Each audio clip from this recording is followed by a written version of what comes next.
యెహెజ్కేలు గ్రంథం 9వ అధ్యాయము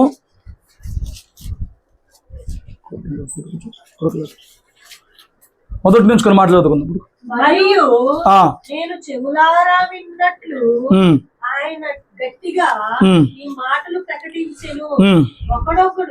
ఒక్కొక్కడు తన హతము చేయు ఆయుధమును చేత పట్టుకొని పట్టణపు కావలి వారందరూ ఇక్కడికి రండెను. అంతలో ఒకడొకడు తను హతము చేయు ఆయుధమును చేత పట్టుకొని ఉత్తర దిక్కునున్న పైగవిని మార్గమున 6 మనుష్యులు వచ్చుచుండిరి.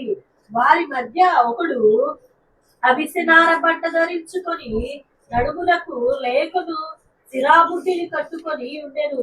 వారు ఆలయమును ఇశ్రాయేలు దేవుని మహిమ తను కెరూబు పై నుండి దిగి మందిరపు గడప దగ్గరకు వచ్చి నిలిచి అవిసెనార బట్టలు ధరించుకొని లేఖకుని సిరాబుడ్డిని నడుముకి కట్టుకొనిన వాణ్ణి పిలువగా, యెహోవా యెరూషలేమును ఆ పట్టణములో ప్రవేశించి చుట్టూ తిరిగి దానిలో జరిగిన హేయ కృత్యములను గూర్చి మూల్గులిడుచు ప్రలాపించుచున్న వారిని లాలాటములపై గురుతు వేయమని వారికి ఆజ్ఞాపించి. చాలండి, స్తోత్రం చెప్దామా.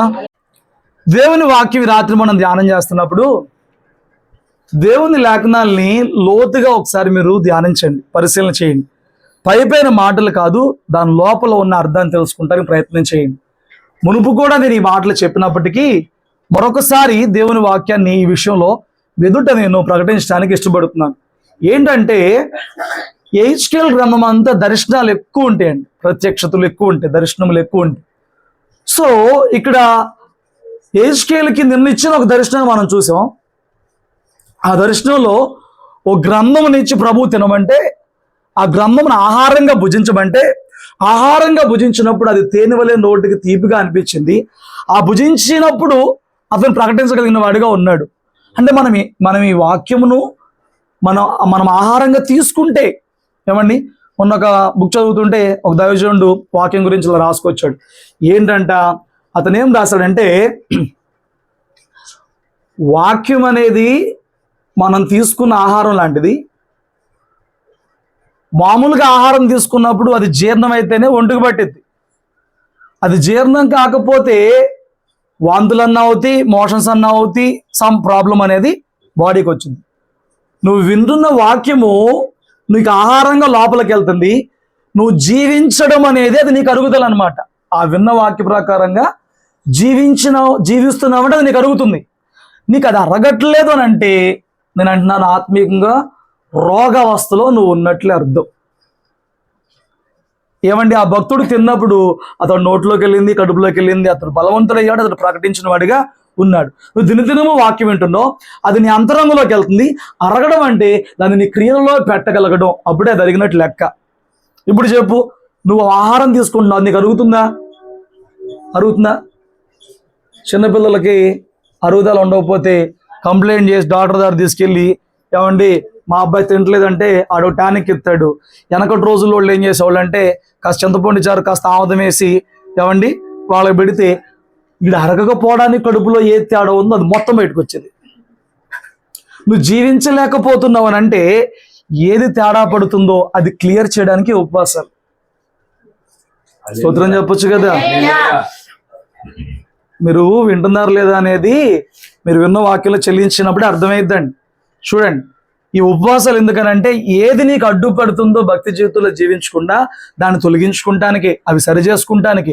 అది సరే నువ్వు భక్తి జీవితంలో జీవించలే కానీ అడగకుండానే ఆశీర్వదించే దేవుడు మన దేవుడు. నేను మీకు చాలా లోతుగా చెప్పా, నువ్వు అడిగి ఏడిసి గగ్గోలు పెట్టి ఎత్తావా సత్తావా ఈ కోటాలు లేకుండా దేవుడు ముందే ఇచ్చేస్తాడు నీకు. బైబిల్లో చాలా మంది భక్తులు అట్లా పొందుకున్నోళ్ళే. క్షుణ్ణంగా ధ్యానం చేయండి, నా మనసు పెట్టి దేవుని మనసును అర్థం చేసుకోండి. మొత్తుకోకుండా, గొడవ చేయకుండా, డొల్లాడకుండానే దేవుడు పిలిచి మరీ వాగ్దానములు చేసే దేవుడుగా ఉన్నాడు. దానికి కావాల్సింది నీ జీవితం, నీ మనస్సు, నీ అంతరంగం, అది సరిచేయబడతావు అంతే.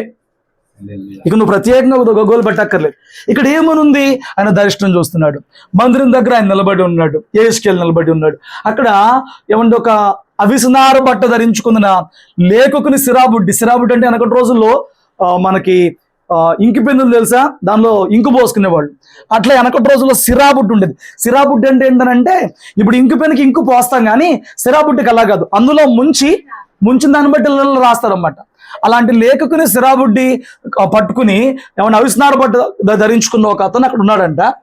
దేవుడు ఇప్పుడు ఆ అవిస్నార బట్ట ధరించుకున్న వ్యక్తికి ఏం చెప్తున్నాడంటే, అతి ప్రాముఖ్యంగా మీరు చూడాల్సిన మాట 4వ వచనం చూస్తే, యెరూషలేము నా పట్టణంలో ప్రవేశించి పట్టణంలోకి వెళ్ళు, చుట్టూ తిరుగు, దానిలో జరిగిన ఏ కృత్యములను గూర్చి మూలుగులిడుచు ప్రలాపించుచున్న వారి లాలాటముల పైన గుర్తు వేయి. ఇప్పుడు ఏం చెప్తున్నాడు ఈ దేవదూతకి, నాయనా నువ్వు విజయవాడ పట్టణంలోకి వెళ్ళు, 2025 అక్టోబర్లో విజయవాడ పట్టణంలోకి వెళ్ళు. నువ్వు వెళ్ళినప్పుడు ఈ పట్టణంలో ఎవరైతే అయ్యో సమాజం పాడైపోతుంది, అయ్యో యవనస్తులు పాడైపోతున్నారే, అయ్యో భయభక్తులు లేవే, అయ్యో బంధాలు పాడైపోతున్నాయి, అయ్యో నీతి లేదే, అయ్యో ఇంత దుర్మార్గమా, ఇన్ని హత్యలా, ఇన్ని మాదక ద్రవ్యాలా అని చెప్పి జరుగుతున్న హేయకృత్యాలను చూసి మనకి ఎందుకులేండి 100 చెప్తారు, తెల్లాలేసిన కాడి నుంచి 100 తింటామండి, మనకేం పట్టింది. అది నీ ఇంట్లోనే జరిగితే, అది నీ కుటుంబంలోనే జరిగితే అప్పుడు మాత్రం హృదయాన్ని నొప్పా. ఒక నీతిమంతుడు, ఒక దేవుని భయం కలిగిన వాడు తన కనుచూపు మేరలో పాపం జరుగుతున్నప్పుడు చూసి పానీలే అనుకోడు కానీ ఖచ్చితంగా హృదయంలో నొప్పించబడతాడు. ఏవండి, వాడు ఇంకా యథార్థవంతుడైతే వాడు ఖచ్చితంగా ప్రార్థిస్తాడు. వాడు ఇంకా మండుతున్న వాడైతే మూలుగులిడుస్తూ ప్రలాపిస్తాడంట. మూలుగులు విడుస్తూ ప్రలాపిస్తాడు. అయ్యో వీళ్ళు పాపం మూలంగా దేవుని కోపాన్ని రేపుకుంటున్నారే, అయ్యో వీళ్ళు పాపం మూలంగా దేవుని ఉగ్రతను రేపుకుంటున్నారే. చాలాసార్లు మన అంతరంగం ఎట్లాగుంటుందంటే, మన మనసు ఎట్లాగుంటుందంటే, ఏమండి వాళ్ళు పాపించాలండి, వాళ్ళకి ఇప్పుడే బుద్ధి రాదు, దేవుడు ఒకటి వేస్తాడు అప్పుడు బుద్ధి వచ్చింది అంటే నువ్వు ముందుగా ఏం చేస్తున్నావంటే వాళ్ళ క్రియలకి తీర్పు తీర్చేసి వాళ్ళకి శిక్ష నువ్వే రాస్తున్నావు, తీర్పు నువ్వే తీరుస్తున్నావు, వాళ్ళ కీడు నువ్వే కోరుతున్నావు. ఒక దేవుని బిడ్డగా నువ్వు అలాంటి మాటలు పలకొచ్చా? ఇక్కడ అన్నాడు, నువ్వు వెళ్ళి గుర్తువేయి. ఏం గుర్తువేయనయ్యా? ఎవరు మూలుగులిడిచి ప్రాలాపిస్తున్నారో వారి లాలాటమున పైన అంటే నొసట పైన ఈ స్థలంలో వారికి ఒక ముద్రవి వేస్తే ఎందుకయ్యానంటే, నేను సంహారకుడిని పంపించినప్పుడు ఎవరు నొసట మీద ఈ ముద్ర లేదో వారిని సంహరించేస్తానంటున్నాడు. మీకు అర్థమైందండి? అంటే దేవుడు మనసేంటి? రాత్రి నేను నీ కోసం ప్రాణం పెట్టాను, నీ అనగమాలు ఎవరో ఏడ్చారు, నీకు ఒక సేవకుల్ని ఇచ్చాను, వారు నీ కోసం ఏడుస్తున్నారు. ఈరోజు నువ్వు నా మనసు ఎరిగితే, ఈరోజు నువ్వు నా చిత్తం ఎరిగితే, ఈరోజు నా నీతి ఎరిగితే, ఆ నీతి లేని వారిగా నీ చుట్టుపక్కల ఎవరైతే ప్రజలు ఉన్నారో వారిని చూసినప్పుడు నువ్వు వారి కోసం అంగలార్చే బిడ్డగా ఉండాలి, మూలుగులిడిచే బిడ్డగా ఉండాలి. నేను అంటాను, అసలు అనుదినము నీ కొరకు నువ్వే ప్రార్థన చేసుకునే అనుభవం లేకపోతే, నీ కుటుంబం కోసమే ప్రార్థన చేసే భారం లేకపోతే, నీ సంఘం కోసం చేతులెత్తే మనసే నీకు లేకపోతే, ఇక నీ పొరుగు వాళ్ళ గురించి ఎందుకు పట్టించుకుంటావు?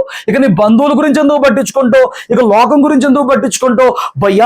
భయానక కార్యాలు ఏమండి, ఎన్ని భయానకమైన. మొన్న ఒక వార్త విన్నాను, ఆ కుమారుడు ఏమండి తాగొచ్చి పొడుగును తల్లి మీద పడ్డాడంట. ఆ తల్లికి ఆకలేసినప్పటికి తండ్రి పక్క గదిలో నుంచి వచ్చి వాడిని కొట్టి చంపేశాడు. వార్తలు చూసారా? మీరేమన్నా ఈ వార్త చూసారా? చంపేశాడు. యవ్వనస్తుల హృదయాలు ఎంత భయానకంగా తయారవుతున్నాయి.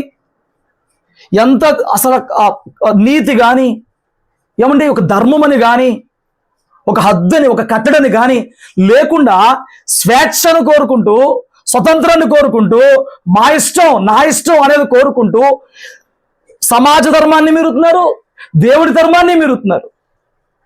మీరి అర్ధాయుష్లో లేకపోతే జైలు పాలైపోతూ, లేకపోతే ఏమండి సగం శవంలాగా మారిపోయి హాస్పిటల్లో బెడ్ మీదో వాళ్ళ జీవితాలని వృధాపరిచేసుకుంటున్నారు. నేను అంటున్నాను అదే వ్యక్తి నీ కుటుంబంలో ఉంటే నువ్వు చూస్తా ఊరుకుంటావా? అదే వ్యక్తి నీ బిడ్డ అయి ఉంటే, అదే వ్యక్తి నీ భర్త అయి ఉంటే సావని సచ్చినోడు అని చెప్పి నువ్వు వదిలేస్తావా? వాళ్ళ కోసం అంతరంగంలో నా భర్త ఎప్పుడు మారుతాడో కదా, నా కుమారుడు ఎప్పుడు మారుతాడో కదా, వీడికి మంచి రోజు ఎప్పుడు వచ్చిద్దో అని చెప్పని దుఃఖం నీకు కనపడిద్దా? ఏమండి, మీరు మనలో దగ్గరే చూసుంటారు. పాపం ఆవిడ నిర్మలాంటి వచ్చినప్పుడల్లా ఎన్ని కూతురు జీవితంలో ఏమండి మేలు జరుగుతున్నా, మంచి జరుగుతున్నా, నిన్ను జరుగుతున్నా, నా ఒక కుమారుడు మాత్రం ఏమండి చెరలో ఉన్నాడే అని చెప్పని ఆ దిగాలు మాత్రం ఆ ఫేస్లో అలా కనబడిపోతానే ఉండేది. ఆ లోటు ఆ ఫేస్లో కనబడిపోతానే ఉంటుంది. ఆ వెలిత ఆ ఫేస్లో కనబడిపోతానే ఉంటుంది. ఎందుకు? కనపే కదూ, కనుక్కుమాడు కదూ ఏమండి. కానీ దేవుడు కన్నీరు చూసే దేవుడు కదా, దేవుడు ప్రార్థన ఆలకించే దేవుడు కదా. ఆశ్చర్యాలు చేస్తారండి ప్రార్థించినప్పుడు. నిజముగా ప్రార్థిస్తే సమీపముగా ఉండే దేవుడు, నిజముగా మొరపెడితే ఉత్తరం ఇచ్చే దేవుడుగా ఉన్నాడు. మనుషుల్లా కాదు. నాకు నువ్వు నచ్చలేదనుకో, నీతో మాట్లాడడం ముడిచిపోతా. అడిగినా కానీ చూద్దాం, వింటున్నాను, చెప్తా, నాకు బిజీగా ఉందన్నా. మనుషులు అలా చేస్తారండి, మనుషులు అలాగ ఉంటారు. దేవుడు అలాగుండడండి. దేవుని వ్యక్తిత్వం అలా కాదు, దేవుని మనస్సు అలా కాదు, దేవుని అంతరంగము. ఈ రాత్రి నేను ఒక సంఘటన ద్వారా చాలా వివరంగా చెప్తాను చూడండి. దాన్ని బట్టి నీకు ఒక విషయం అర్థం కావాలి. రాత్రి చూడండి, న్యాయాధిపతుల గ్రంథం 10వ అధ్యాయం ఒకసారి తీసి పెట్టండి. 10వ అధ్యాయం 10, 6 నుంచి చక్కగా చదివి పెట్టండి, అర్థమయ్యేలాగా మీకు కొన్ని మాటలు చెప్తాను.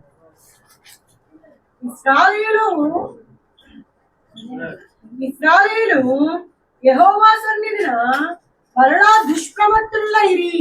వారు యెహోవాను విసర్జించి ఆయన సేవను మానివేసి బయలు, అష్టరోతులు అను సిరియానుల దేవతలను, సీదోనీయుల దేవతలను, మోయాబీయుల దేవతలను, అమ్మోనీయుల దేవతలను, ఫిలిస్తీయుల దేవతలను పూజించుచూ వచ్చిరి.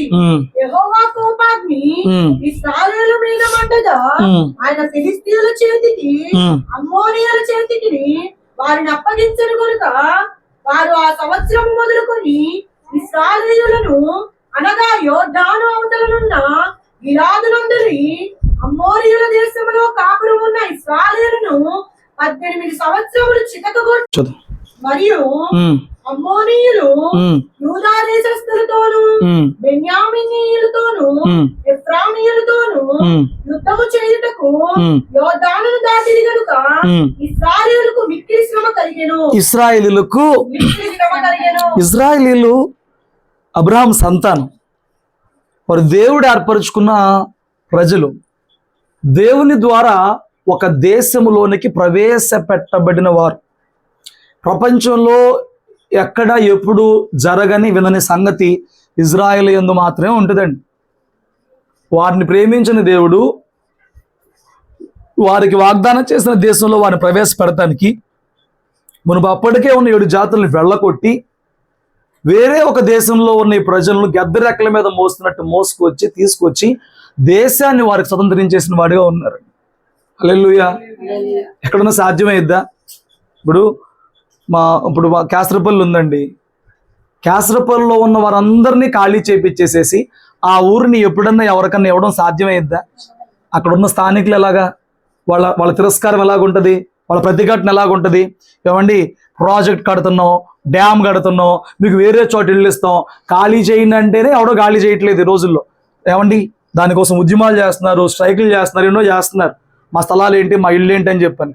వీళ్ళు ఈ దేశంలో నుంచి వెళ్ళగొట్టబడితే వీరికి ఇల్లే ఉండదు. ఇక 7 జాతుల వారికి వాళ్ళు అరణ్య బాట పట్టుకుని పోవాలి. వాళ్ళని అక్కడ హతం చేసేశారు. దేవుడు ఒక దేశం ఖాళీ చేయించాడు, ఒక ఇల్లు కాదండి. ఈ ప్రజల కోసం ఒక దేశాన్ని ఖాళీ చేయించాడంటే దేవుడు వీరికి ఇచ్చిన ప్రత్యేకమైన విలువను జ్ఞాపకం చేసుకోమని చెప్తున్నా. నేను నీకు విలువ ఇచ్చినప్పుడు నువ్వు నన్ను పట్టించుకోకపోతే నాకు ఎలాగుంటుందండి? భార్య భర్తను ప్రేమించినప్పుడు భర్త మాత్రం భార్యను చేదరించుకుంటే ఎట్లాగుంటుందండి? ఏమండి, భర్త భార్యను ప్రేమిస్తున్నప్పుడు భార్య భర్తను పట్టించుకోకపోతే ఎలాగుంటుందండి? దేవుడేమో వీళ్ళని అంత ప్రేమించాడు, అన్ని అద్భుతాలు చేశాడు, అన్ని కార్యాలు చేశాడు, సముద్రం పాయలు చేశాడు, దేశాన్ని ఇచ్చాడు, పరలోకంలో ఉన్న మందసాన్ని నమూనాన్ని వీళ్ళకి ఇచ్చాడు, పరలోకంలో ఉన్న మందిరపు నమూనాన్ని వీళ్ళకి ఇచ్చాడు. వీరి మధ్య నివాసం ఉంటున్నాడు. ఏ దేవుడు నేను మీ మధ్య నివాసం ఉంటాను, నాకు ఇలాగే గుడి కట్టమని ఎవరన్నా చెప్పిన వాళ్ళు ఉన్నారా ప్రపంచంలో? ఏ దేవుడు చెప్పాడు? ఎక్కడ ఉండదు. ఈయనకి ఎలాగుంటే ఇష్టం అలా కట్టించుకున్నాడు మందిరాన్ని, వారి మధ్య ఉంటున్నాడు. మరి ఏమొచ్చిందో వీళ్ళకి? వీళ్ళంటే యెహోవాను విసర్జించారంట, ఆయన సేవ మానివేశారంట. దేవుణ్ణి విసర్జించేశారు, ఆయన సేవ మానేసేశారు. ఏవైతే దేవునికి ఇష్టం లేదు ఆ దేవతలన్నిటిని వెంబడిస్తూ ఉన్నారు. ఆయన చూసి వారిని ఫిలిస్తీన్ల చేతికి, అమ్మోనుల చేతికి అప్పచెప్పేశాడు. 18 సంవత్సరాలు చితక్కొట్టి అణిచివేశారంట. చితక్కొట్టేసేసి అణిగిపోయారండి అసలు. అంటే ఆ మాట, వాళ్ళ స్థితి సామాజికంగా, భౌతికంగా, ఆర్థికంగా ఎంత దరిద్రానికి వచ్చేస్తుందో ఆ మాటలు మీరు అర్థం చేసుకోండి. చితక్కొట్టేసి అణిచేశాడంట దేవుడు, అమ్మోనీయుల చేతికి, ఫిలిస్తీయుల చేతికి అప్పచెప్పి. వాళ్ళకి మిక్కిలి శ్రమ వచ్చిందంట. చూడండి అప్పుడు ఏం చేశారు వీళ్ళు. అప్పుడు ఆ ఇశ్రాయేలీయులు, ఆ మేము నీ సన్నిధిని పాపము చేసి ఉన్నాము, ఆ మా దేవుణ్ణి విడిచి ఆ బయలులను పూజించి ఉన్నామని ఆ యెహోవాకు మొర్రపెట్టగా, ఉమ్, యెహోవా ఉమ్, ఐగుప్తీయుల వశములో నుండి, ఉమ్, అమోరీయుల వశములో నుండి, ఉమ్, అమ్మోనీయుల వశములో నుండి, ఉమ్, ఫిలిస్తీయుల వశములో నుండి మాత్రము గాక ఉమ్, సీదోనీయులను, ఉమ్. అమాలేకీయులను, మయోనీయులను మిమ్మల్ని బాధపరిచినప్పుడు ఉమ్. వారి శ్రమలో నుండి నేను మిమ్మల్ని రక్షించింది కదా. నేను రక్షించాను కదా. అంటే మీరు నన్ను విసర్జించి మీరు నన్ను విసర్జించి అన్య దేవతలను పూజించింది కనుక ఆ నేను ఇకను మిమ్మల్ని రక్షింపను. నేను మిమ్మల్ని రక్షించను. పోయి మీరు కోరుకొనిన దేవతలను మొర్రపెట్టుకొనుడి, ఆ మీ శ్రమ కాలమున అవి మిమ్మల్ని రక్షించునేమో అని ఆ ఇశ్రాయేలుతో సెలవిచ్చెను. అదే మాట మనకు చెప్తే రాత్రి ఏమైపోతాం ఏమండి.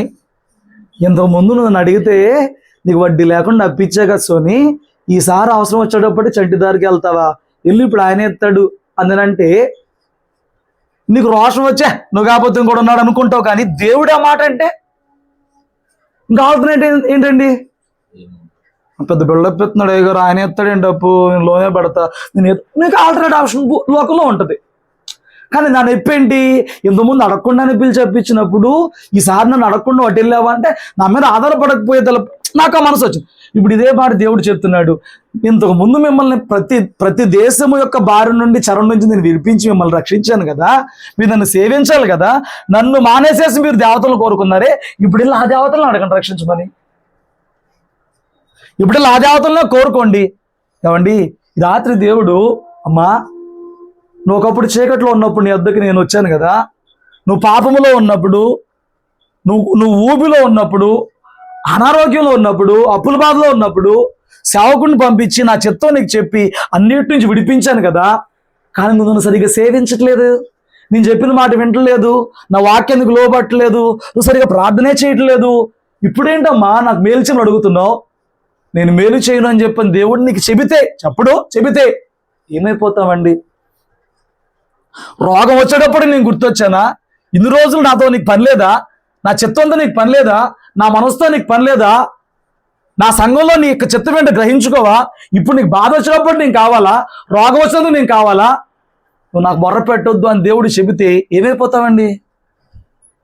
ఏమండి, ఆ మాట ఈరోజు ఇంకా మనకు చెప్పలేదులే, కానీ వాళ్ళతో అన్నాడండి, నీకు ఇన్ని చేసా కదా, మీరు నన్ను వదిలేసి అప్పుడు దాకా ఈ దేవతలు మొక్కారు కదా, ఇప్పుడు వాళ్ళే ఆ దేవతల్ని, ఆ నోరు లేని చేతి పనులు అడగండి, ఆ విగ్రహాలను అడగండి, ఏమైనా చెప్తాయేమో, మీకు ఏమైనా జవాబిస్తాయేమో. ఏమండి, విగ్రహాలే జవాబిచ్చుంటే వాటిని బారేసి మనం ఈ జీవం కలిగిందుడు మనం ఎందుకు పడతామండి? అది తెలియక చాలా మంది పిచ్చోళ్ళుగా ఉంటున్నారు, అందులో ఏదో ఉందనుకుంటున్నారు. ఏమండి, నువ్వు ఒక్కసారి దేవుని రుచి చూసిన తర్వాత వెనుతిరుగుతున్నావు అని అంటే దేవుడు చేతులు ఎత్తేస్తే ఏమైద్దో తెగించి వెళ్ళు, తెలుసుకుని వెళ్ళు. ఆయన కంచె దాటిపోతే, ఆయన కాపుదల దాటిపోతే, ఆయన పట్టించుకోవడం మానేస్తే నీ బతుకు ఏమైపోద్దో ఒకసారి గ్రహించుకో, అర్థం చేసుకో. వెళ్తా అంటున్నాడు, నేను మీ జోలు పట్టించుకోను, మీరు ఇప్పుడు మొక్కుతున్నారు కాబట్టి ఏమన్నా మీ సహాయం చేస్తామో చూడండి అని చెప్పారంటే పాపం మళ్ళీ చూడండి ఏం చేశారు. అప్పుడు ఇశ్రాయేలీయులు, మేము పాపము చేసి ఉన్నాము, ఈ దృష్టికి ఏది అనుకూలమో దాని చప్పున మాకు చెయ్యము, దయచేసి నేడు మమ్మల్ని రక్షింపమని చెప్పి. అయ్యా మేము పాపం చేశాము, నీ దృష్టికి ఏది అనుకూలమో, ఏదైనా ఏది మేలు చేస్తావు అదే మాకు మేలు చేయ, కానీ ఇప్పుడైతే వీళ్ళ చేతిలో మేము చచ్చిపోతున్నామయ్యా, బతుకుంటున్నావు కానీ ఉపయోగం లేదు, పేరుకే బతుకున్నాం, వీళ్ళు పెట్టే చెర్ర అంతా ఎంత కాదు, వీళ్ళు పెట్టే శ్రమ అంతా ఎంత కాదు, ఎందుకు ఈ బతుకుండే ఉపయోగం ఏంటయ్యా అని చెప్పని వాళ్ళ దేవుడు దేవుని మొరబెడితే, యెహోవాను సేవింపవలనని తమ మధ్య నుండి అన్య దేవతలను తొలగింపగా ఆయన ఆత్మ, ఇక్కడ ఈ మాట పట్టుకోండి, అండర్లైన్ చేసుకోండి, ఆయన ఆత్మ ఇశ్రాయేలుకు కలిగిన దురవస్థ చూచి సహింపలేకపోయెను. చూసారా, ఇందాడేగా నేను మీ జోలు తీనన్నాడు. ఏమండి, ఇందాడు ఏమన్నాడు? మీ జోలు తీను, మీరు ఏ దేవతల దగ్గరికి వెళ్తారో వెళ్ళిపోండి అన్నాడు కదా. వాళ్ళ దురవస్థ చూసినప్పుడు అంట ఆయన ఆత్మ సహించలేకపోతుందంట. మనుషులు ఎవరూ కూడా నీ అవస్థ చూసినప్పుడు దాని కర్మ అండి, దాని కర్మ. ఒక వారం ఆదివారం మందిరానికి వస్తే 10 వారాలు రాదండి. ఒక ఉపవాసంలో పాల్గొందండి. ఇటు ప్రేరు ప్రార్థన చేస్తాడు, పిచ్చి పనులను చేద్దండి. దాని కర్మ ఎవడేం చేస్తాడు, అనుభవించింది అని మనము ఆ వ్యక్తికి జరిగిన దానికి ఆ వ్యక్తి క్రియలే కారణమని ఆ తీర్పు వాళ్ళ మీద తోసేసేసేసి ఏం చేస్తాం అని వదిలేస్తాం. కానీ దేవుని మనసు ఒక్కసారి రాత్రి అర్థం చేసుకో. ఏమండి, వారు చేసిందని ప్రతిఫలంగా శిక్ష పెట్టినోడు ఆయనే, కానీ మేము శిక్ష అనుభవించలేకపోతున్నావయ్యా, నువ్వు ఏదైనా చెయ్యి, నువ్వే మా దేవుడు కదా అని చెప్పని వాళ్ళు నిజంగా పశ్చాత్తాపడినప్పుడు అక్కడ రాయబడిన మాట నాకు నచ్చే మాట ఏంటంటే, వాళ్ళ అవస్థ చూసినప్పుడు సహించలేకపోయాడంట. అయ్యో, నా బిడ్డలు ఇంత అవస్థ పడుతున్నారే, నా బిడ్డలు ఇంత వేదన పడుతున్నారు, ఎంత చెరలో పడుతున్నారు. నేను అంటున్నాను, నీ తండ్రి మనసు ఏదో ఈ రాత్రి నీకు ఆ మనసు వస్తేనే నువ్వు అలాగా చేతులెత్తి విజ్ఞాపన చేసే బిడ్డగా, అంగలాచే బిడ్డగా మార్చబడతావు. చాలా మంది మనం ఏమైపోతున్నాం అని ఇందాక చెప్పినట్లుగా ఆడి కర్మండి. ఏమండి, అప్పుడు మందిరానికి వచ్చాడండి బాగానే, మళ్ళీ తర్వాత తాగడం మొదలు పెట్టాడండి, బాప్తిజం తీసుకున్నాడండి బాగానే, తర్వాత మానేశాడు. అలా మానివేసిన వాడికి ఎప్పుడు తీర్పు వచ్చిద్దా, నలుగురిలో అదుగో అదుగో దేవునికి దూరం వెళ్ళడం బతికెట్టయిద్దని చెప్పని చెప్పడం కోసం ఎదురు చూడడం కాదు. అయ్యా, వాడికి ముందే మారుమనసు కలిగించని ఎవరు ఆయనలాగా ఆ అవస్థను చూస్తూ సహించలేకపోతారో వాళ్ళకి పడిద్ది గుర్తు. వాళ్ళ లాలాటాలపైన గుర్తుపడిద్ది, వాళ్ళ నొసటిపైన గుర్తుపడిద్ది. దేవుని మనసు కలిగి విజ్ఞాపన చేసేవారు, దేవుని మనసు కలిగి చేతులు ఎత్తేవారు. ఏమండి, వాళ్ళు మళ్ళీ చేయడం కూడా అట్లాగా మూలుగులుడుచు అంగులారుస్తున్నారంట. మూలుగులు ఎప్పుడైతే జ్వరంలో వచ్చే మూలుగులు కూడా కాదండి, ఆత్మలో వచ్చే మూలుగులు. అంటే దేహానికి జాగ్రత్త, దేహానికి ఓపిక అయిపోయి జ్వరం వచ్చి నీరసత తెలియకుండా దేహంలో మూలుగులు వస్తాయి. కానీ ఆత్మ సహించలేక, అంటే నీ ఆత్మలో వాళ్ళ అవస్థను చూసి, వాళ్ళ పాపాన్ని చూసి, వాళ్ళకి రాబోయే ఆ ఉగ్రతను చూసి ఆత్మలో సహించలేక నీ ఆత్మలో నొప్పి కలిగి ఆ నొప్పితో చేసే ప్రార్థనలో నుంచి మూలుగులు వస్తాయి. మూలుగులు అంటే భౌతికమైన మూలుగులు అనుకోమాకండి. జ్వరం వచ్చిన మూలుగుతాడు కదా, అప్పుడు మూలిగితే దేవుడు చూస్తాడా, ఆ మూలుగులు కాదు. జ్వరం వస్తే పతోడు మూలుగుతాడు, అన్నిడు కూడా మూలుగుతాడు, ఆ మూలుగుల గురించి కాదు. ఆత్మలో నొప్పి పుట్టిద్ది. ఆత్మలో మీరు ఇంతకుముందు చెప్పాను, పౌలు ఆ దేశంలో ఉన్న విగ్రహాలను చూసినప్పుడు ఆత్మ పరితాపం పుట్టిందంట. వీళ్ళు ఈ బలిపీఠాలేంటి, ఆరాధన ఏంటని చెప్పని తెలియబడని దేవునికి ఒక బలిపీఠం కట్టారంట. దేవుడెవరో మాకు తెలియదు, ఆయనకే బలిపీఠం. దేవుడెవరో తెలియదు మాకు, ఆయనకే బలిపీఠం కట్టాం. విపరీతమైన విగ్రహార్థన అంట. అవి చూసినప్పుడు అంట ఆత్మ పరితాపం పట్టలేకపోయిందంట. అయ్యో, ఇంత పిచ్చోళ్ళ. నీకు మనం కూడా చెప్పా, మేము భారతీయపురం నుంచి వచ్చేటప్పుడు చక్కగా మేము ఎవరి బిడతాలకు చేసుకున్నాం. ఏసీ ముందే రిటర్న్ జర్నీ కూడా ముందే చేసుకున్నాం. లేడీస్ అటు ఉంటే మేమిద్దరం ఏం చేసామంటే ఇటు సైడ్ లోవర్లో కూర్చున్నాం. మేబీ వైజాగ్ దాటిన ఎక్కడో ఒక బ్యాచ్ ఎక్కారు, ఒకటి పెళ్ళాం ఇద్దరు. మేము టీసీని అడిగాం, ఏదన్నా ఇంకా మాకు కొంతమంది అక్కడ నుంచి వచ్చిన వాళ్ళు జనరల్లో ఉంటే అడిగాం. టీసీ ఏమో అసలు ఖాళీ లేదండి, రోజు దసరా పండుగ కదా ఖాళీ లేదని చెప్పి అన్నాడు. ముసలి 50+ ఉండేయండి. ఆ ఆర్ఏసీ 2 వాళ్ళకిద్దరికి, లోవర్ బెర్త్ ఇద్దరికి అయితే అలా ముడుచుకుని పడుకుని, కాళ్ళకి చెప్పులు లేవు, నెత్తిని కొన్ని పెట్టారు, మెడలో కొన్ని పెట్టారు, నడుము కొన్ని కట్టారు, అవన్నీ వేసుకున్నారు. నాకు అనిపించింది, ఏంటి వీళ్ళ భక్తి, ఎక్కడ పార్వతీపురం, ఎక్కడ విజయవాడ, ఏంటి వ్రతం అండి. వాళ్ళు వచ్చి అక్కడ నుంచి నడుచుకుంటూ వెళ్ళి లైన్లో నుంచుని ఏమన్నా ప్రతిఫలం ఉందా? స్తోత్రం చెప్పు. ఏమండి, రాత్రి దేవుని ఆత్మ ఎట్లాగైతే ఆ అవస్థలు చూసి సహించలేకపోతుందో, నువ్వు మూర్ఖులండి, మెంటలోళ్ళండి, సైతాన్ పట్టిందండి అనకుండా నువ్వేం చేయాలంటే వారి కొరకు ప్రార్థించే మనసు ఉండాలి. నా బాధ ఏంటంటే, నువ్వు వారి కోసం ప్రార్థించే స్టేజ్కి రావాలంటే అసలు నీకు వ్యక్తిగత ప్రార్థన ఉండాలి, నీ కుటుంబం కోసం ప్రార్థన చేయగలిగిన స్థితి నీకు ఉండాలి, నీ సంఘం కోసం చేతులెత్తగలిగిన స్థితి నీకు ఉండాలి. ఇది దాటితే తప్ప నీకు మరొక భారం పుట్టదు. ఈ భారం అన్నా నీకుందా? ముందు ఈ భారంతో ఉన్నావు నువ్వు. చూడండి, దేవుని ఎదుట మనం చేసింది ఏది వృధాగా పోదు కదా. మీ అందరికీ తెలుసు, కాచిన కన్నీరని బుడ్డిలో పట్టుకునే దేవుడుగా ఉన్నాడా లేడా? మన మనవులు ఆయన పుస్తకంలో రాసుకుంటున్న దేవుడుగా ఉన్నాడా లేడా? నువ్వు రహస్య గదిలో కూర్చుని కలిగిన బాధకి, కలిగిన నొప్పికి ఎంత కన్నీరు కార్చావు? ఎక్కడో పని చేస్తున్న మీ ఆయనకి ఏమని తెలుసా? స్కూల్కి వెళ్ళిన మీ పిల్లలకి ఏమని తెలుసా? మీ పుట్టింట్లో వాళ్ళకి ఏమని తెలుసా? ఎవరికీ తెలియదు నువ్వు ఎంత కన్నీరు కార్చావు.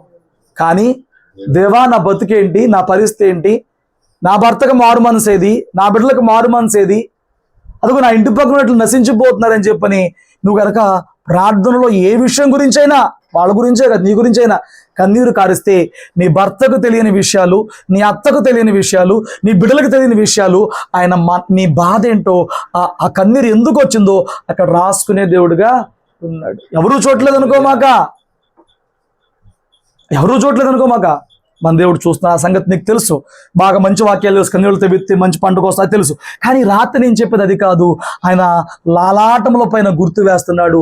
ఈ గుర్తు ఎందుకు అయ్యానంటే కన్నీరు కాచినందుకు మాత్రమే కాదు, అయ్యో నా తోటి వారు నశించిపోతున్నారే, నా పొరుగు వారు నశించిపోతున్నారే, నా కుటుంబీకులు నశించిపోతున్నారే, అయ్యో వారు చీకట్లో ఉన్నారే, అయ్యో వారు ఉగ్రతలోకి వెళ్ళిపోతున్నారే అని చెప్పని ఆయన ఎట్లాగైతే దురవస్థలు చూసి సహించలేకపోతున్నాడో, నీ కుటుంబీకుల, బంధువుల, స్నేహితుల వారి దురలవాట్లు చూసి, వారి దుర్వ్యాపారాలు చూసి, వారి అవస్థల ఆత్మలో వారు పడుతున్న తెప్పులు, వారు కట్టబడ్డ కట్లు చూసి నువ్వు గనక మొరలిడే బిడ్డగా, మూలుగులు విడిచే బిడ్డగా నువ్వు ఉంటే దేవుడు నీకు ప్రత్యేకమైన గుర్తు వేస్తాడు. స్తోత్రం చెప్పండి. ప్రత్యేకపరుస్తాడు. రాత్రి ఈ విషయం నేర్చుకో.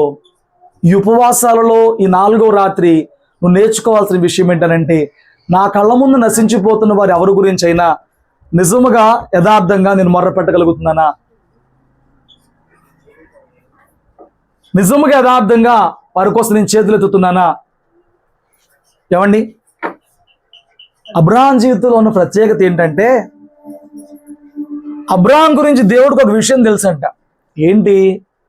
అబ్రహాంకి దేవుడు ఒక నిబంధన గురించి చెబితే, దేవుని ఆ నియమాన్ని, దేవుడు ఆ నిబంధనను బిడ్డలకి చెప్పినట్లు ముందే దేవుడు తెలుసంట.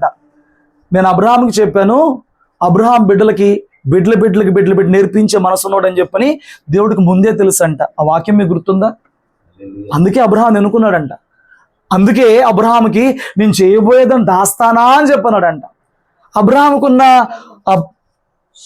భక్తిలో ఒక విషయం ఏంటయ్యా అని చెప్పనంటే, తనకు నేర్పించిన ఏ సంగతి అయినా తన బిడ్డలకి నేర్పించకుండా, తన సంతానాలకు బోధించకుండా విడిచిపెట్టల. ఇది ఒక విషయం అయితే, 18వ అధ్యాయంలో అబ్రహాం దగ్గరకు వచ్చిన దేవుడు, నేను సొదొమ గొమొర్రా పట్టణాన్ని నాశనం చేద్దాం అనుకున్నానని చెప్పి అబ్రహాంకి ఎందుకు చెప్పాడు?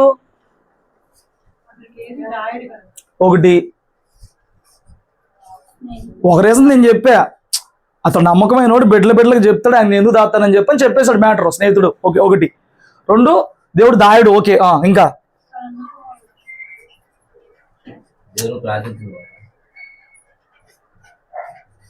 అబ్రహాముకి దేవుని స్నేహితుడు కదా. స్నేహితులు కొన్ని విషయాలు ఒకేలాగా ఆలోచన చేయగలరు కదా. ఇప్పుడు తన స్నేహితుడు ఏం చేయగలడో దేవుడికి తెలుసా తెలీదా? అప్పుడు ఎందుకు చెప్పాడు ముందు సొదొమ గొమొర్రా నాశనం చేస్తున్నానని? అబ్రహాం మొర్రపెడతాడు, స్వతహాగా ఆయన ఎవరిని రక్షించడు, మొర్రపెడితే మాత్రం దాటెళ్ళిపోడు. అబ్రహాంకి ఈ విషయం చెప్పినప్పుడు అబ్రహాం మనస్సు ఏంటంటే మొరపెడతాడు కదా, సరిగా మొరపెడితే తప్పిద్దాము అని చెప్పి అబ్రహాంకి ఆ విషయం చెప్పాడు. మనలో కొంతమందికి ముందుగానే కొన్నిసార్లు ఎవరి మీదో ఒక కీడు, కుటుంబంలో ఒక కీడు, కుటుంబంలో ఒక ఉపద్రవం వస్తున్నట్టు దర్శనాలు చూపిస్తాడే. ఎందుకు చూపిస్తున్నాడు దేవుడు? ఆ వ్యక్తి మీద కీడు వస్తే ఆ వ్యక్తికి చూపించాలి, ఆ వ్యక్తికి నష్టం వస్తుంటే ఆ వ్యక్తికి చెప్పాలి, ఆ వ్యక్తికి రోగం వస్తుంటే ఆ వ్యక్తికి చెప్పాలి. నీకెందుకు బయలుపరుస్తున్నాడు? నీకెందుకు చూపిస్తున్నాడు? వాళ్ళు నాశనం అయిపోతారని, అక్కడ భూకంపం అవుతుందని, అక్కడ ఏదో జరగబోతుందని, వాళ్ళ ఇంట్లో మరణం నీకెందుకు చెప్తున్నాడు? నీకు ఎందుకు చెప్తున్నాడు? మొర్ర పెడతావు, మొర్ర పెడతావు. అబ్రహాం సంగతి తెలుసండి. సరే ప్రభువా నీ చిత్తం, ఏం చేస్తానయ్యా, మా తమ్ముడికి నేను చెప్పాను, అదే తమ్ముడు కొడుకు లోతుకి నేను చెప్పాను, లోతు వినలేదయ్యా, వాడి కర్మ, అయ్యో నశించిపోతున్నాడా, బాధగా ఉందయ్యా అన్నాడా? ఏమండి అలా చెప్పాడా? ఏమన్నా అలా చెప్పలేదు. మరేం చేశాడు? ధూళిని బూడిదని నేను తెగించి నీ దగ్గర మొరపెడుతున్నానే, ఒక 50 మంది నీతిమంతులు ఉంటే ఆ పట్టణాన్ని కాపాడవా? ఏంటి గోలేంట్రా? 50 మంది నీతిమంతులు ఉంటే నువ్వు పట్నం కాల్చితే, ఇంత పట్టణంలో 50 మంది నీతిమంతులు ఉంటారు కదా, వారు నశించిపోతే నువ్వు న్యాయం చేసినప్పుడు పెట్టవుతావు. దుష్టులతో కొన్ని నీతిమంతుని కాల్చేస్తే నువ్వు దేవుడు అవుతావా? దేవుడికి ప్రశ్న వేశాడండి. అడిగితే ఇప్పుడు ఏంట్రా నువ్వేమంటావు? మరి 50 మంది నీతిమంతులు ఉంటే ఆ పట్టణం మొత్తం వదిలేస్తావా? చూడండి, మన నీతి ఇతరులు కాపాడేది. అక్కడ 50 మంది లేరు, ఉండుంటే ఈ 50 మంది మూలంగా మిగతా 1000 మంది కాపాడబడేవాళ్ళు. నువ్వు నీతిని కలిగి ఉంటూ నీకే మేలా? కాదు, నీ కుటుంబానికి, నీ సంఘానికి, సమాజానికి మేలు. సరే 50 ఉంటే కాపాడతా, థ్యాంక్స్ అయ్యా, 50 మంది ఉంటారులే అనుకున్నాడా? లేదు లేదు, 50 మందికి ఒప్పేసుకున్నాడు. అడిగి చూద్దాం, 40 మంది ఉంటే, మరి 50 అన్నావుగా, అన్నానులే అయ్యా, 10 మంది తగ్గితే, 10 మంది తగ్గినప్పుడు 40 మంది నష్టపోతున్నారు అక్కడ అన్నాడు. 40 ఉన్నా నేను కాపాడుతాను, సరేనా అన్నాడు. మళ్ళీ వెళ్ళకుండా అక్కడే కూర్చుని ఏంటి ఎన్ని బాధ ఏంటంటే, 40 కాదులే కానయ్యా, మరి 30 మందే ఉంటే 30 మందికి అన్యాయం చేయడం అన్యాయమే కదా. ఏమంటావు? 30 మంది ఉన్నా కాపాడతావా? కాపాడతా. 20 మంది ఉంటే కాపాడతావా? కాపాడతా. 10 మంది ఉంటే కాపాడతావా? కాపాడతా. ఈయనకేంటి బాధ? అబ్రహాంకి ఏంటి బాధ? ఒక పట్టణం కళ్ళ ముందు కాలిపోతుంటే అగ్ని గంధకాలు దిగివచ్చి ఏమని ఇళ్ళని, వాకిళ్ళని, పశువులని, మనుషుల్ని దహించి వేస్తుంటే తోటి మానవుల మీదకి వచ్చే శిక్షను చూసి పోని అని ఏ ఆత్మీయుడు నిజమైన ఆత్మీయుడైతే అనలేడు. వాడు అసలు ఆత్మీయుడైతే, వాడు దేవుని బిడ్డైతే పోని, సావని, నాశనం అవని, సైతాన్ మాటలు. ఆడి కర్మండి, ఆడు చేసుకుందేనండి అనుడండి. వాడేం చేస్తాడంటే, సహించలేని దేవుని మనసు నువ్వు అర్థం చేసుకున్నావు కదా న్యాయాధిపతుల్లో, దురవస్థలో పడిన తన బిడ్డల బాధలు సహించలేని దేవుని మనసు నీలో పనిచేస్తూ ఉంటుంది. సహించలేవు నువ్వు. అయ్యో ఇలా అయిపోయిందో వాళ్ళ జీవితం. ఏమండి, ఉదయం ఆ హేమలత గురించి మాట్లాడినప్పుడు రోజంతట్లో 4 సార్లు గుర్తొచ్చిందండి నాకు. ప్రార్థనలో ఒకసారి ఉన్నా, రోజు మొత్తం 4 సార్లు గుర్తొచ్చింది. నాకేం పని గుర్తొస్తానికి? అసలు ఆవిడ ఎవరు, నేనెవరు, నాకేం రిలేషన్ ఏంటి, నాకేమన్నా ఉందా, సంఘానికి ఏమన్నా వస్తుందా, నాకేమన్నా పట్టిందా?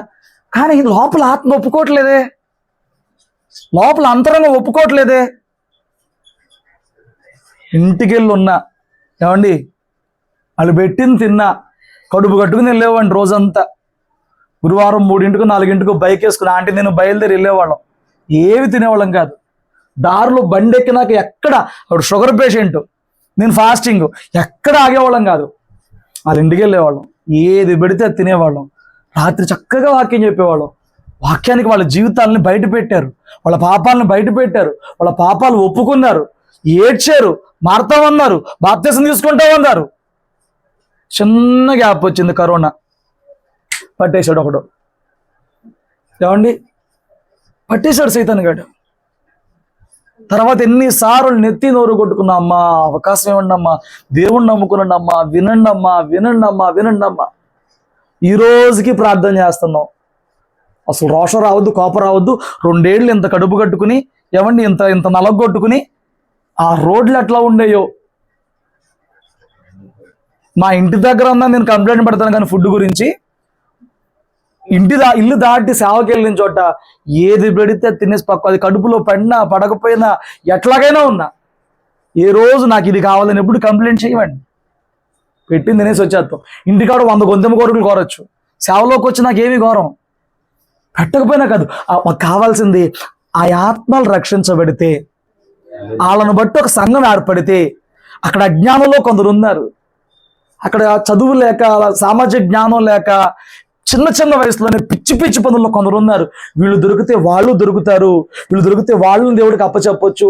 అక్కడ దేవుని వెలుగు కొన్ని కుటుంబాల్లో పంచొచ్చు, కొన్ని ఆత్మలు వెలిగించు. ఎంత తపన పడ్డామోనండి. అసలు వాళ్ళని మూసేశాడు సైతాన్ గారు. ఈరోజు ప్రార్థన చేస్తున్నాం, కానీ వాళ్ళ పరిస్థితి పొందిందంటే చాలా దుఃఖం వేసింది, చాలా బాధ వేసింది. పోయిన సంవత్సరం ఈ ఉపవాసాలు అయినాక ఒకసారి వెళ్ళొచ్చావు, అమ్మా వీడు వారాలు పెడతామమ్మా, వీడు వారాలు పెడతామమ్మా, పెడితే నాకు 50,000 ఇస్తారని, ఏమండి పెడితే నాకు ఒక 25,000 ఇస్తారని ఏమన్నా కొనుక్కుందాం అని 25,000 పెట్టి. కానీ ఉదయం ఆ మాట విన్న తర్వాత ఏంటి నాకేంటి బాధగా, నా కుటుంబమా, నా బంధువులా, నా సంఘంలో ఏమన్నా ఉన్నారా? కానీ దేవుని ఆత్మ ఏం చేస్తుందంటే సహించలేదండి. మీ హృదయం నాకు తెలియదులే, కానీ దేవుని హృదయం ఈ రాత్రిని మీకు బోధిస్తుంది. ఆయన హృదయం సహించలేదు. మనం ఈ రాత్రి అలా ఏ వ్యక్తుల కోసమైతే ప్రార్థించే వారంగా ఉంటామో, మనం ప్రార్థించే ప్రార్థన, మనం ప్రార్థించే మన మన విజ్ఞాపన, ఆ మూల్గులు, ఆ ప్రాలాపము దేవునికి నిజంగా నీ గురించి చేసేదానికన్నా అలా వెనకబడిపోతున్న, బలహీనమైపోతున్న, సాతాను చెరలో పడిపోయిన, పాపంలో పడిపోయిన ఇలాంటి వారి కోసం మొర్రపెట్టే వారు ఎవరన్నా ఉంటే దేవునికి చాలా ఇష్టమండి. ఆ ప్రార్థన దేవునికి చాలా ఇష్టం అండి. హల్లెలూయా. ఏమండి, తిమోతి పత్రిక 2వ అధ్యాయంలో ఆ మాటలు ఒకసారి చదివి పెట్టండి. సార్ తిమోతి పత్రిక 1 నుంచి. మనము సంపూర్ణ భక్తియు మన్యతయు కలిగి నెమ్మదిగాను సుఖముగాను బ్రతుకు నిమిత్తము అన్నిటికంటే ముఖ్యముగా మనుషులందరి కొరకును, రాజుల కొరకును, అధికారుల కొరకును విజ్ఞాపనములను, ప్రార్థనలను, యాచనలను, కృతజ్ఞతాస్తుతులను చేయవలనని హెచ్చరించుచున్నాను. ఇది మంచిదియు, మన రక్షకుడకు దేవుని దృష్టికి అనుకూలమైనది ఉన్నది. ఏంటంట ఇది మంచిదియు,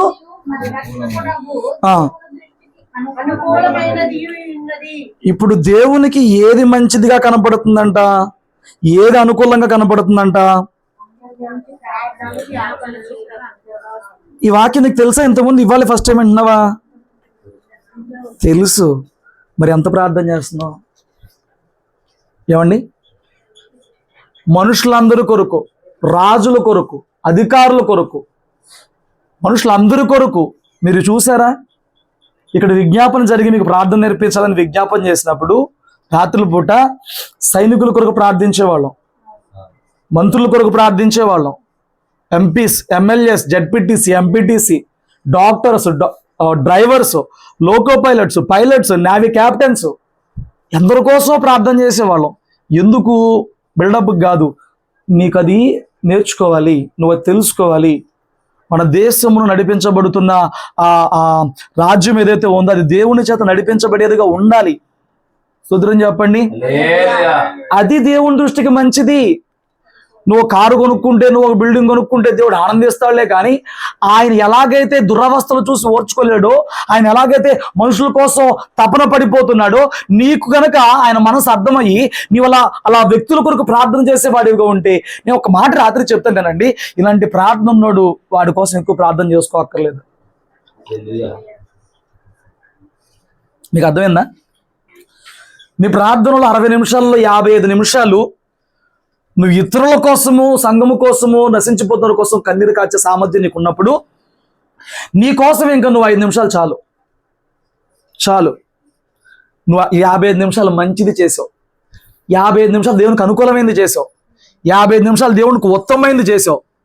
అంత చేసినప్పుడు నీ గురించి ఆడవపోయినా ఆయన పట్టించుకుంటాడు. కానీ యథార్థంగా చూడు, మన ప్రార్థనలో స్వార్థపూరితమైన ప్రార్థన ఎక్కువ ఉంటుందా? దేవునికి మంచిది, దేవునికి అనుకూలమైన ప్రార్థన ఎక్కువ ఉంటుందా? అబ్రహాం చేసిన ప్రార్థనలో స్వార్థం ఉందనుకుంటున్నారా? నా తమ్ముడిని కాపాడు అనలా, జాగ్రత్త పట్టుకో. 50 మంది ఉంటే పట్టణాన్ని కాపాడు అన్నాడు, పట్టణాన్ని కాపాడు అన్నాడు. ఎవండే వినాలి, స్వార్థం లేదు అబ్రహాం ప్రార్థనలో. నా మాత్రమే కాపాడు అనేది కాదు, పట్టణం పాడైపోద్దయా, పట్టణాన్ని కాపాడు. సంఘానికి ఎంతమంది వచ్చేళ్ళారు కదా, మళ్ళీ వస్తే వాళ్ళ పేర్లు నీకు తెలుసా? మళ్ళీ వస్తే వాళ్ళ బాధలు నీకు తెలుసా? మళ్ళీ వస్తే వాళ్ళ పాపాలు నీకు తెలుసా? నేను చెప్తా ఏంటి తేడా. నీకు నీ గురించి కావాలి, నాకు దేవుడు అప్పచెప్పిన పని బట్టి అందరి గురించి కావాలి. నీకు ఆ మనసు వస్తే దేవుడు నిన్ను వాడుకుంటూ మొదలెడతాడు. తిమోతికి పౌలుతో పాటు తిరిగి పౌలు ఎట్లా సంఘాన్ని ప్రేమించేవాడో తిమోతి అట్లా ప్రేమించాడంట సంఘాన్ని. మీకు అర్థమైందా? పౌలుతో తిరిగి పౌలు గారికి సంఘాల పట్ల ఏ భారం ఉండి సంఘాలను ఎట్లా ప్రేమించేవాడో, పౌలుతో తిరిగిన దాన్ని బట్టి దైవజనుడితో ఉన్న సహవాసంలో ఉన్న భారమును చూసి భారము పొందుకుని తిమోతి కూడా అలాగే సంఘాలను ప్రేమించడం, సంఘాల కోసం భారం కలిగి ఉండటం తెలుసుకున్నాడంట. నేను అంటున్నాను, మిగతా సావుకుల సంగతి నాకు తెలియదు, కానీ మీకు నాతో చాలా మంచి సహవాసం ఉంది కదా, నేను మీ మధ్య రాత్రులు ఉండేవాడిని కదా, నా భారం మీరు చూస్తున్నారు కదా. ఏ రోజన్నా నేను ధనానికి ఆశపడి ధనం గురించి బోధిస్తున్నానా? ఏ రోజన్నా గొప్పలు కోరుతున్నానా? ఏ రోజన్నా మందిరం లేదు కాబట్టి మీ గుప్పిళ్ళు తిప్పితే మందిరం వచ్చిందని బోధిస్తున్నానా? నేను ఇన్నాళ్ళు బోధలో నా మనసు మీకేం అర్థమైంది? నా ద్వారా దేవుని మనసు మీకేం అర్థమవుతుంది? నాకు అవసరాలు లేవనుకుంటున్నారా? నా కొదువులు లేవనుకుంటున్నారా? వాటిని ఎప్పుడన్నా పెట్టానా మీ ఎదుట? ఏ రకంగానైనా పెట్టానా? ప్రార్థన చేయండి అని అడిగానా? మీకు ఏమర్థమవుతుంది నన్ను చూస్తే? మీరు ఏమి నేర్చుకుంటున్నారు నన్ను చూస్తే? సేవకుడిని బట్టి, సేవకుడి ప్రవర్తన ద్వారా దేవుడు మీకు చూపిస్తున్న ఆ క్రియలను బట్టి మీరు నేర్చుకుంటుంది ఏంటి? మీకు అర్థమవుతుంది ఏంటి? మీకు ఎంతసేపు మీ గొడవ కావాలి, మీకు ఎంతసేపు మీ ఇంట్లో భారం కావాలి, మీ ఇంట్లో అవసరం కావాలి. నేను అంటున్నాను, ఈ ఇంట్లో ప్రార్థన దేవుడు జరిగిస్తానికి దేవుడు ఆమోదించి, ఇక్కడ ప్రార్థన నాకు ఇష్టం లేదు ఫస్ట్ 2019లో అడగ్గ నువ్వు ఇక్కడ పెడతావు పెట్టమన్నాడు. ఇదేం చోటయ్యా ప్రార్థన పెడతానికి? ఒకళ్ళు కాళ్ళ మీద కాలేసి కూర్చుంటారు, ఒకళ్ళకి పాట రాదు, ఒకళ్ళకి వాక్యం రాదు, ఇక్కడ ప్రార్థన పెట్టమని నువ్వు పెట్టు, నేను చూస్తా అని దేవుడు నా మనసును మార్చి ఇక్కడ 2019లో సంఘం మొదలు పెట్టించి ఇంతకాలం గడిస్తే, నీ ఇంట్లో ఇంతకాలం జరిగినప్పుడు నీకు ఎట్లాంటి భారం రావాలి? నీకు ఎలాంటి మనసు రావాలి? నువ్వు ఎలా ఎలాంటి మొరపెట్టేపెట్టుగా ఉండాలి? నువ్వు కనబడిన వాళ్ళందరికీ దేవుని సువార్తను చెప్పి, నీ సాక్ష్యమును చెప్పి, నీ జీవితాన్ని చూపించి సంఘానికి లాక్కొచ్చే మనసు నీకు ఈ రోజుకి రాలేదు. ఇంకా దేవుడు ప్రత్యేకమైన ముద్ర వేస్తున్నాడండి. అది ఎవరి మీద వేస్తున్నాడో చూసుకోండి. మిగతా వారిని సంహరించమని సమర్థతకు అప్పచెప్పాడు. ముద్ర ఉన్న వాళ్ళ జోలికి వెళ్ళొద్దని చెప్పాడు. ఈ దేవుడిని దగ్గర ఏం కోరుకుంటున్నాడు? నువ్వు దేవుని దగ్గర ఏదైనా కొరతలేండి, వదిలేస్తే ఏదైనా కొరేస్తావు. నేను వదిలేయాలి కానీ జయలలిత పోస్ట్ ఖాళీ అని నాకు ఇచ్చామంటావు. కోరుకుని ఆయన సులోమోనికి ఇచ్చినట్టు ఈ రాత్రి వచ్చి 4 రోజుల నుంచి కడుపు కట్టుకున్నావు, కోరుకో తల్లి చిట్టి, కోరుకో తల్లి రమ్య అని అన్నాడు అనుకో దేవుడు. ఏం కోరతావు అమ్మా? బంగారం అంట. బంగారం తక్కువ ఉందంట. మన మనసు అక్కడ ఆగిపోతుంది. కానీ దేవుని దృష్టికి మంచిది, దేవుని దృష్టికి అనుకూలమైనది. చిటాక్ కోసం నా ప్రార్థన అంటే చెప్పనా? ఒక్కటే కాదండి, వచ్చేటప్పుడు ఒక ఆటోడు జనాన్ని తీసుకురావాలి ఇబ్రహీంపట్నం నుంచి. ఈ ప్రార్థన నేను చాలాసార్లు చెప్పా, ఈ మనసు నేను చాలాసార్లు చెప్పా, కానీ దానికోసం ఎంత ప్రార్థన చేస్తున్నా అడగండి. అసలు ఆ మాట ఎప్పుడన్నా ఎత్తి పెడుతున్నావు అడగండి దేవుడి దగ్గర. ఏం కావాలి? నా భర్తకు శాలరీ, నా అద్దిల్లు, నా పరిస్థితులు ఈ దేవుడికి తెలియదా? చెబితేనే తెలుస్తాయా? చెప్పాలా? గుర్తు చేయాలి పద్దాగా. నేను పిలుచుకుంది ఎందుకు? ఇక్కడ పెట్టుకుంది ఎందుకు? అక్కడి నుంచి ఇక్కడ తోలుకొస్తుంది ఎందుకు? దేవుడు నీ భర్త వద్దన్నా, ఎందుకు వచ్చిన గొడవన్నా ప్రభుత్వాన్ని మార్చాడు ఇప్పుడు ఫ్రీ బస్ వేయాలని. అవునా కాదు? ఏంటో ఉపయోగం ఏంటి? ఇప్పుడున్న ఆర్థిక పరిస్థితుల్లో అలా డబ్బులు ఇచ్చి పంపించాలంటే అవ్వదు, కానీ ఉపవాసాల్లో పాల్గొనాలి. అవి వచ్చేలోపే ముందుగానే దేవుడికి సిద్ధపరచలేదా? చెప్పు, ఇప్పుడు మ్యాన్ డబ్బులు ఇచ్చి పంపించేవాడు నీకు? అలాంటి పరిస్థితి ఉంది ఆర్థికంగా. దేవుడికి తెలియదా? అంత ఏర్పాటు చేసి నేను పంపిస్తుంటే నువ్వు ఎంతసేపు నా ఇంట్లో పరిస్థితి ఇట్లాగుంది, నా బిడ్డల పరిస్థితి ఇలాగుందని తప్ప ఆయన పరిస్థితిని నువ్వు గ్రహించుకుని ఆయనకు దృష్టికి మంచిది, ఆయన దృష్టికి అనుకూలమైంది ఎప్పుడు చేస్తావు? ఎవరున్నారు? 2-3 ఉన్నారు సంఘంలో. మన సంఘంలో నశించిపోతున్న జనుల వైపు చూసి జయరామ్ గారు ఎంత ప్రార్థన చేస్తాడో నాకు తెలియదులే, కానీ సాక్ష్యం చెప్పేటప్పుడు మాత్రం చెప్తాడు, అయ్యా కళ్ళ ముందు యవనస్తులండి, చిన్న చిన్న వయసులండి, పిచ్చి పిచ్చి పనులండి. నాకు తెలియదు విజయవాడలో ఎట్లా ఉంటుందో, మనకు అసలు దాంతో సంబంధం లేదు. ఏదైనా పని ఉంటే, ప్రత్యేకం పని ఉంటే వస్తాం వెళ్ళిపోతాం. మీకే తెలియాలి ఈ సిటీలో ఎట్లా చచ్చారు. మాకేం మంచిగా లేరులే అండి, అన్నీ ఉన్నాయి, పీల్చేవి ఉన్నాయి, తినేవి ఉన్నాయి, తాగేవి ఉన్నాయి, అన్నీ ఉన్నాయి. ఏమండి భారం ఎట్లా పుట్టాలి?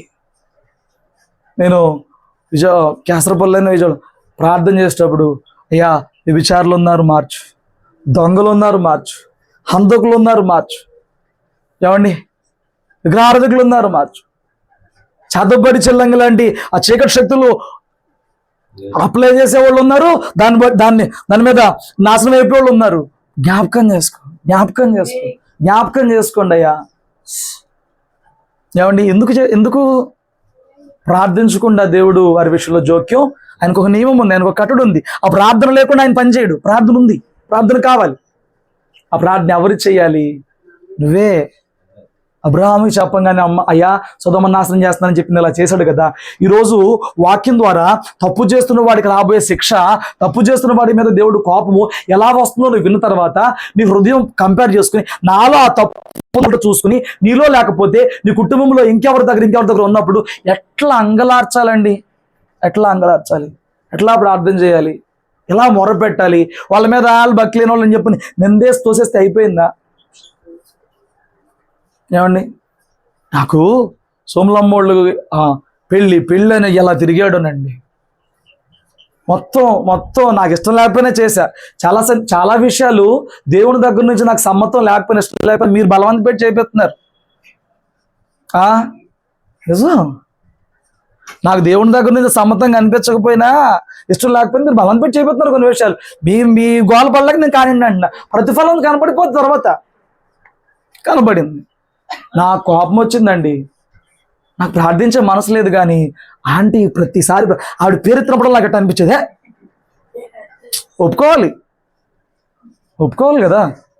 ఇవిడ ఆ పేరు ఎత్తినప్పుడే నాకు ఒక మనసు వచ్చేది, ఏంటి అంత మేలు పొందుకున్నాక కృతజ్ఞత లేని వాళ్ళ కోసమే.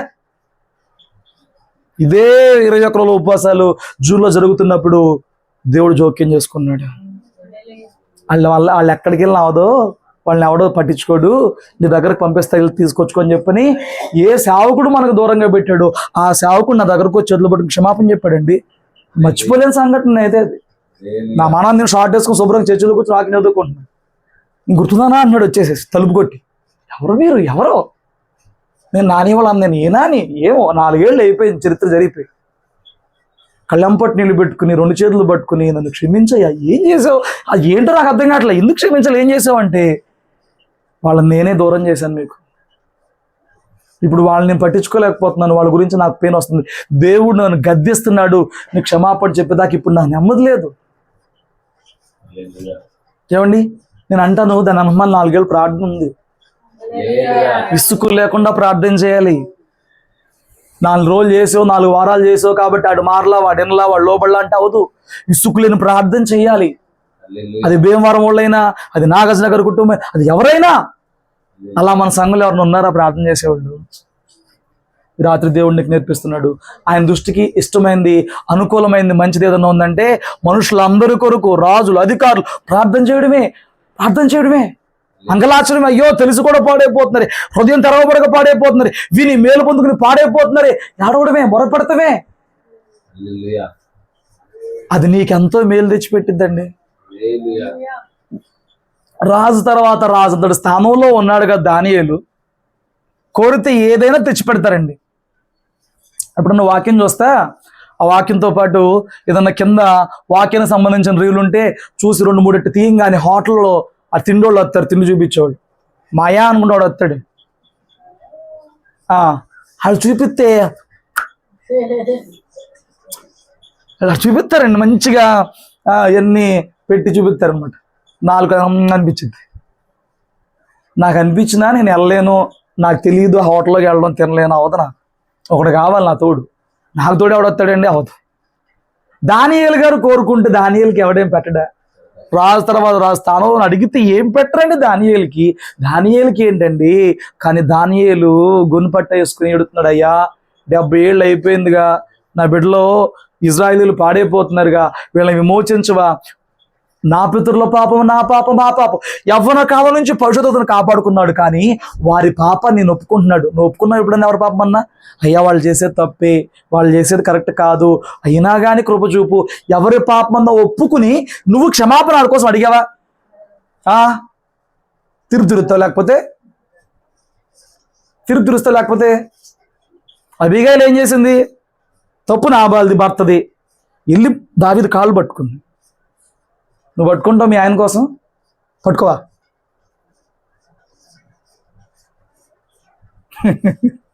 పట్టుకోరంటే ఎట్టాగండి? భర్త కాబట్టి పట్టుకుంటావండి. నువ్వు ప్రభువు కాళ్ళు పట్టుకోవాలి. మీ చుట్టుపక్కల ఎవరున్నారో వాళ్ళ కోసం ప్రభు కాళ్ళు పట్టు. దానియేలుకి ఏంటండి, నిజంగా ఆ ప్లేస్లో నేను ఉండలేను, ఉంటే నా కోరికలు వేరేలాగా ఉంటాయి అన్నమాట.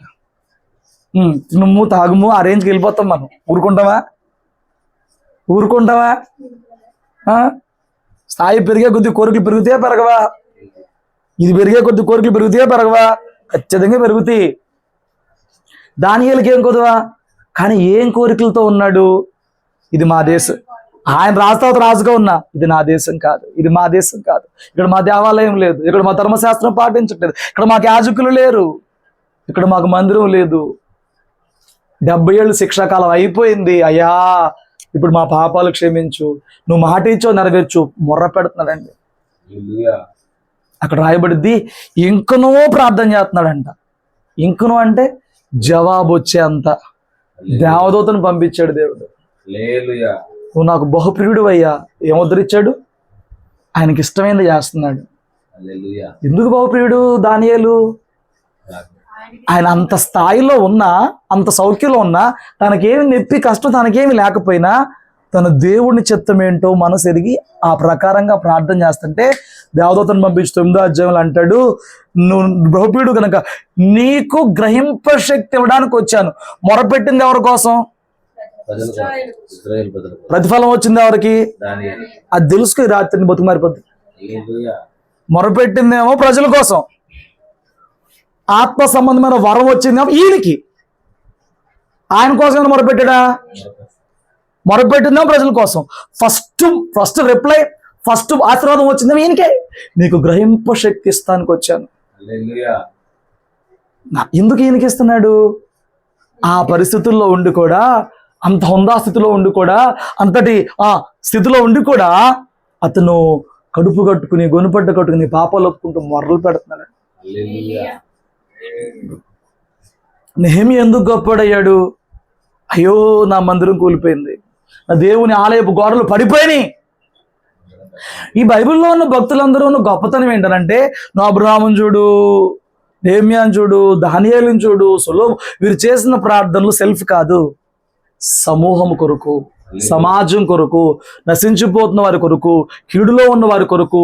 అందుకే వారి ప్రార్థన గొప్పదైంది, అందుకే వారి ప్రార్థన అంగీకరించబడింది, అందుకే వారు దేవుని చేత మేలు పొందుకున్నారు, వాడబడ్డారు, లిఖించబడ్డారు. నువ్వేమవుదాం అనుకుంటున్నావు? నాకేం వద్దండి, సరిపడా శాలరీ, సరిపడా బట్టలు, సరిపడా తిండి, సరిపడా ఇల్లు, సరిపడా నగలు, సరిపడా డబ్బులు, నీకేది సరిపడదు చెప్పుకుంటే వెళ్తావు.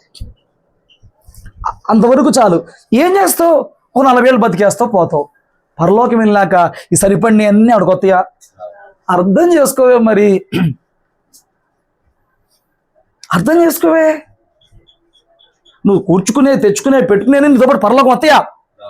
నీతో పాటు నీ క్రియలు వస్తాయి. నువ్వు బతుకున్నప్పుడు భూమి మీద ఎంతమంది కోసం కన్నీరు గారుస్తున్నావో దేవుడు ముద్ర వేసుకుంటున్నాడంట. దేవుడు లిఖించుకుంటున్నాడు. దేవుడు నీకు జవాబు త్వరగా ఇవ్వగలిగిన మార్గం ఏంటంటే, నీ కోసం కానీ ఇతరుల కోసం తపన పడిపోవడమే. ఈ రాత్రి నీ మాటలు పట్టుకో. నాకు సమయం లేదు ఇంకా లోతుగా వివరించడానికి, వెళ్ళాలి. ఈ మాటలు పట్టుకో.